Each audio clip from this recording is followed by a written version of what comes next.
I remember on now. Yeah, purpose. I came so back from Christian Pakistan, because you preach and I about was that, just, remember and I'm looking around at what the conversations are, Right. like what the Christian conversations are, and I'm getting disgusted, because I'm like, we have forgotten to put Jesus at the center. Okay. And that guy was, I mean, and you think about the prophets who are always like, stop bringing me your sacrifices when you don't feed the poor.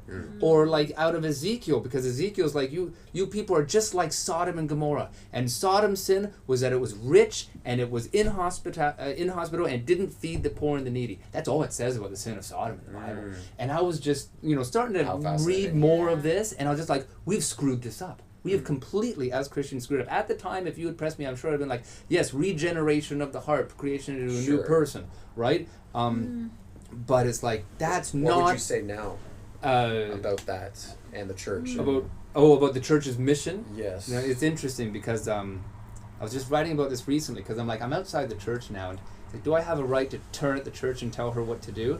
Maybe not, but at the very least I can face her direction and speak loudly. Yes. And because I do think that there is something inside almost any spiritual system. Okay. So, people today are becoming spiritual, not religious. Yes, that's very true. Right? Which fascinates me. And I always ask people, what do you mean by that? You're spiritual. And it's like, well, I'm led from the inside, I'm introspective, something, it's a vague. Right? Oh yeah. Because I don't know how you could be spiritual without being religious. Because Nor I think do I. religion is the you know how when you're planting a tomato, you got to put that cage so it climbs it. Yep. That's what religion is for spirituality. You use religion to whatever spirituality is, to do spirituality. Sure. And I really feel like there is something. There are you could make a religion out of Christianity that could be very, very useful for today, for people who need it. If you're like I can't go back to where I came from. That place doesn't exist. And I'm just so sad to see a story that I've loved wasted and turned into something that hurts. When there's so much in there that could really change the world for the better.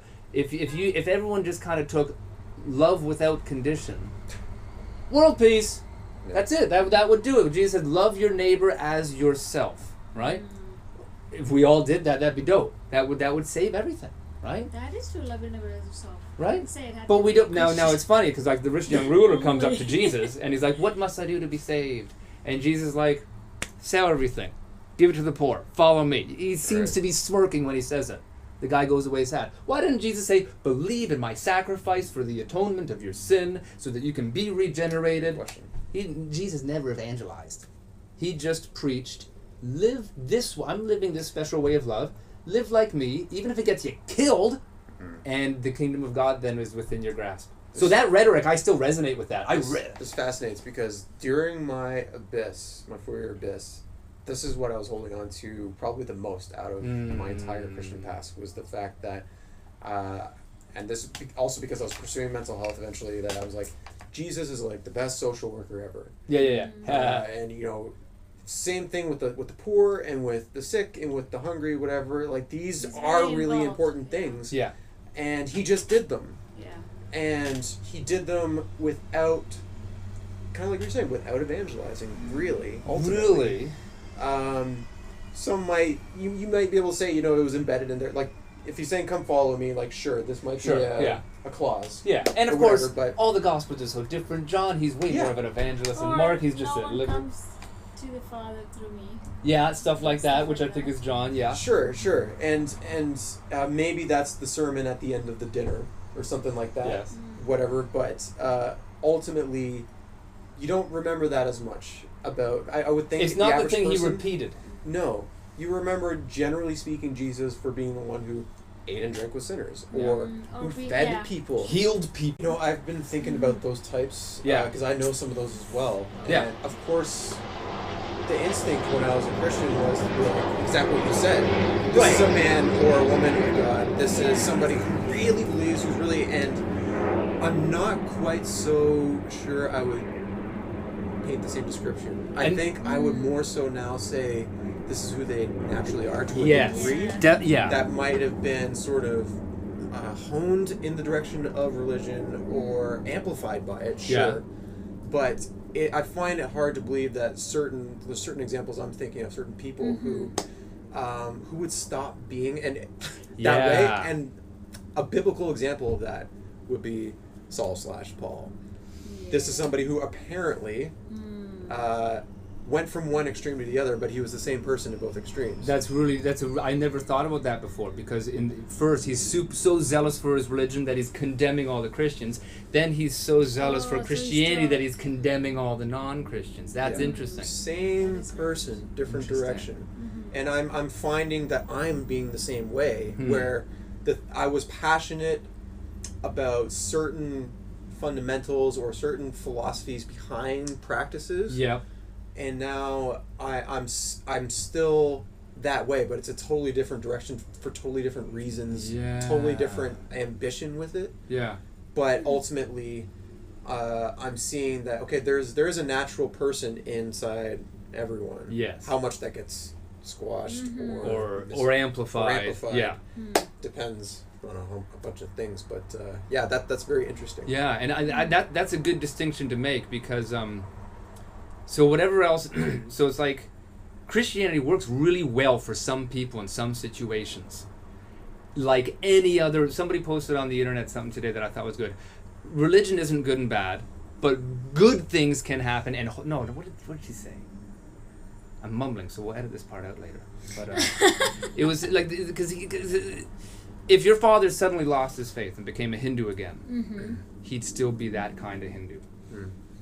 You know? But I will say this, because his story was that he had a spiritual experience, which did change his life.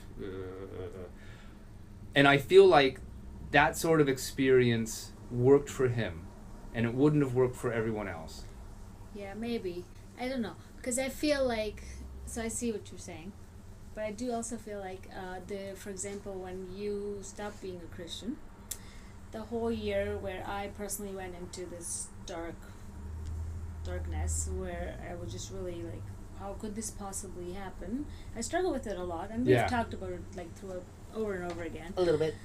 Yeah, and I remember just crying and being so sad, how is this possible? And this just didn't make sense. And for the whole year and a half, maybe, I was also in darkness. I went to the place that I never, as a Christian, because I grew up Christian, but at the same time, I also saw things happened that made my faith even stronger in a way, and I could feel like I couldn't even go back from it because of my experience. But that year was just so dark, so I didn't go to church, I didn't pray. I wanted to pray, I couldn't. And I even drank a bunch, and I was like, okay, let's see because this seemed like, oh, it's nice not to have accountability. Or, you know what I mean? Like that kind of lifestyle. Oh, I've never That says we can drink now. So I was like, okay, this is kind of fun. And I said, but then, honestly, I noticed after a year and a half of having that path, there was this hole. It was like, I'm missing something. I don't have peace. I don't have the peace that I'm used to, or that I feel like that God gives me, for example. So I just couldn't survive. There was this instinct, or you know, like, I need that. I have to have this, otherwise my life isn't beautiful, or the person that, something's missing. that the Something spirit important makes me, I'm not. Right. And that was very important for me to get back, because without it, I felt like there was no purpose, there was no peace, you know? So I feel like with people who, yes, they naturally are maybe that way, but at the same time, God just gave us maybe more motive to even focus on that bridge. This would make sense, total sense, to any mind except the religious one, because the religious one has to have it has to be the holy nation, the godly nation, the real royal priesthood, and this is the only way. This is the divide. Yeah. And this is why there will always be that that tribal mentality. Yeah. Us versus them. Yeah. Where you have to change your mind in order for this to work as human beings, and this isn't true. Right, it's not. This can work as human beings, despite that. Yeah, with people of wildly different beliefs, and even to a certain extent morality. Because I mean, the it's just like, the idea in evangelicalism sometimes too is that if you don't let the other person know that you disagree with them, then you're being dishonest, right? If you don't put up that barrier. Yeah. Oh, yeah. The sins of omission. Yeah. Not saying things, and I felt that often in high school where the conversation comes up about church and whatever, and all of a sudden, and then you're just like, so stressed out, I'm supposed to speak up. Do I say? I know I'm supposed to say something. What do I say? But I've been working on this friendship, for a long time. And what are they going to say after that? And we all have this anxiety, and I think this is again another one of my hypotheses that I think it's because deep down we know that the reasons we might be believing or the things that we are believing are on a totally different plane or a totally different planet. I think that we know our arguments are different than what people are used to getting. And not in a sense of, oh, you might find this interesting. We automatically assume you think this is ridiculous. Yeah. Automatically. Because we do have to get, like when we're trying to train people to evangelize, we have to be like, I know it's awkward, but still. And it's all like how to get rid of the awkwardness, because it's a very strange thing to try to change somebody's fundamental worldview. Oh, yeah. And if you succeed, I mean, we tried, planting a church in Pakistan, right? I never made a convert, right? Wow. Can you imagine? Well, I mean, because I'm talking to Muslims. I'm trying to convince Muslims to become evangelical Christians. Easy. Yeah. And I'm just looking back, I'm thinking, if I had ever succeeded, I would have completely brought a catastrophe on that person's life. Wow. I mean, it would be like everything now has changed because they're going to leave their family. Like when you change something as deep as religion, it's like you have to find everything new again. So evangelism itself is dangerous. It just seems so. And I'm sure that there's a lot of people out there who are struggling with different issues for whom a system of life and belief like religion can be super useful. Can really, I do think religion has done terrible, terrible, horrible things, and it's also helped people, right? And both of those are true, because religion is a little bit like life. It's not necessarily good or bad, but it's where good and bad things take place, right? And now some religions certainly don't allow that much, right? Like, and some religions are better at that, and I'm not smart enough to know the difference. But to just willy-nilly going around and being like, you ought to be a Christian, you ought to be, that's dangerous, it seems to me. It's like giving a medicine for all the diseases, even to people who aren't sick. Yeah. And saying, you are sick. No, you are sick. I swear, you have a sin problem. You don't even, the fact that you don't know that you have a sin problem, you got a worse sin problem than anyone else. And you want them to subscribe to this prescription essentially before they can really taste it, before they can know that they're really sick. You know, it's like you have to. You're trying to sell them a medication before they think they're sick. Yeah. This is incredibly backwards compared to what we do in every other aspect of life. Yeah. When you're sick, you get medication. When you know you're sick. Yes. And this whole thing as well, the sinfully sick, is I see completely differently now as well, because you often.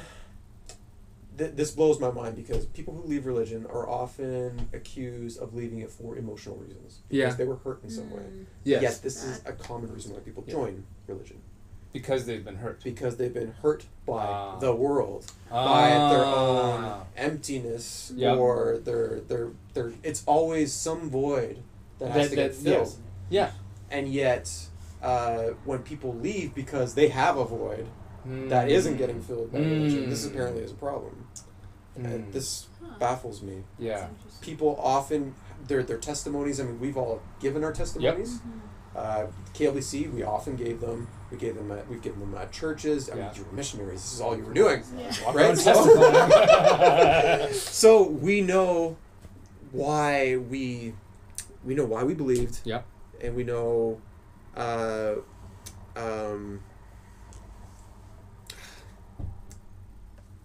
do I want to say this? We know what it did for us, or is doing for us. Yes. Yes, and it often involved some sort of loss, some sort of emotional need being met, some sort of filling up something that's lacking. Always. Yeah. It is never... Which is probably the purpose of spirituality anyway. To fill up something that's lacking. I would think that was initially always the intent with every religion. Yeah. Was a way to figure out how to fix these things. Yes. And when somebody doesn't have that sense that they are missing something, yeah. what is it that we tried to do? We tried to convince them that no, you think you're happy, you think you're fulfilled, but there's something missing, and this is kind of a this bothers me because if you dig deep enough, you can find anything wrong with anybody's life. Yeah, especially if you keep giving ideas of what's wrong. Oh yeah. I swear you're at enmity with God. And sometimes you have to give them this additional category of thing called sin and spirituality to say, the things that you were doing that you thought were okay, they actually are called this, and those are wrong, and this is your gap. And in fact, even if you don't do those things, all our righteous deeds are as filthy rags. Even when you do good, you're provoking God. Because that's the reformed line, which you would not have grown up with, right? And that's so. This is another thing too: self-esteem. Self-esteem versus Christ-esteem. Yeah. When I worked in mental health for about 4 years, I went to Everest College, and I got a diploma in addictions and community services. I volunteered full-time for a year at Community Care Durham's COPE mental health program, and I counseled one-to-one people who struggle with depression, anxiety, bipolar, whatever. Wow. And I co-facilitated support groups of these people who struggle with depression, anxiety, and bereavement. Yeah. And bereavement was like... That's the big one. It was amazing. Because people would often ask me, isn't it depressing being around people with just... who've lost people? Yeah. They're just there to feel pain, and they're crying. And, some people, they lost their kids. Yeah. Some people lost best friends, parents. There was one girl who... lost in a 7-month period, lost her best friend, her dad, and her grandmother. Wow. And the dad was suicide. Wow. And not the first suicide. Wow. And it was unbelievable to listen to these people. Because very soon it became clear that yes, it was obvious pain. Yeah. Obvious pain. But underneath all that pain, or the reason for that pain, was love. This is what I was seeing. Look how much you love that person. Oh. Look how much love is in those tears. Look at this connection. In a dark pit sort of way. Yeah. Yeah.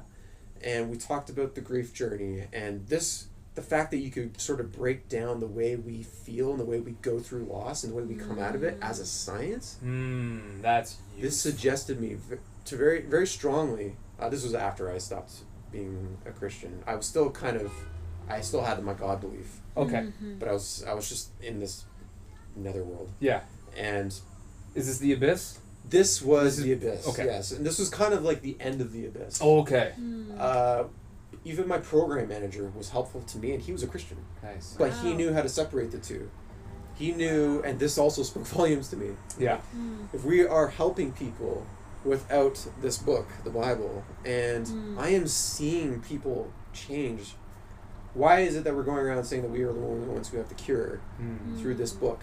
Yeah. When that just isn't true. And then you want to say, oh, well, okay, on Earth they might be getting better, but next life, spiritually they're still dead, or in the afterlife. Yeah. I'm like, okay, well, you know what? Maybe that's a bit of a cop out. I don't know. Yeah. At this time, I didn't know. But it was amazing to learn how to live. Yeah. Just by understanding people, just by understanding, watching, listening, and paraphrasing, and understanding people. Really trying to understand people, and what it is that causes them to struggle. Yeah. And to me now, to just sort of blanket all that with sin, it's a sin against a God, and you fix it with believing this verse about that God is just, it's irresponsible. It does, yeah. It feels so very irresponsible. There is so much more to people's pain than that, and there's so much more to people's healing than that. Yeah. So this was huge for me, going through this in the mental health field. Understanding, okay, there is another way, to see the world and to feel like we can stand on our own 2 feet, because this is what ultimately the counselor is supposed to do. Is they're not supposed to tell them what to think, which is impossible for a religious person to not do, seemingly. You are literally there to not judge and to help a person stand on their own 2 feet again. You are there to empower them, period. You don't have any other motives hidden. Apart from what we deem as illegal or unsafe as a society. Christianity, the kind of Christianity we had, was designed to be everything. Every script and everything was supposed to be inside that. So coming out of that is conversations that go on for years and years and years. Yeah, your whole lifetime. And I feel like I'll never really fully recover from it the same way you would from a loss. You just learn to live with it better, but you never really are rid of it. I'll never forget fully what it was like to think as a Christian or to feel as a Christian or to live like one. You can take the boy out of the church, but the church is staying in the boy. Unfortunately, to a certain degree, there's seems something to be the case. there because it formed us. Right? It didn't just inform; it formed because it was our formative years. All of them.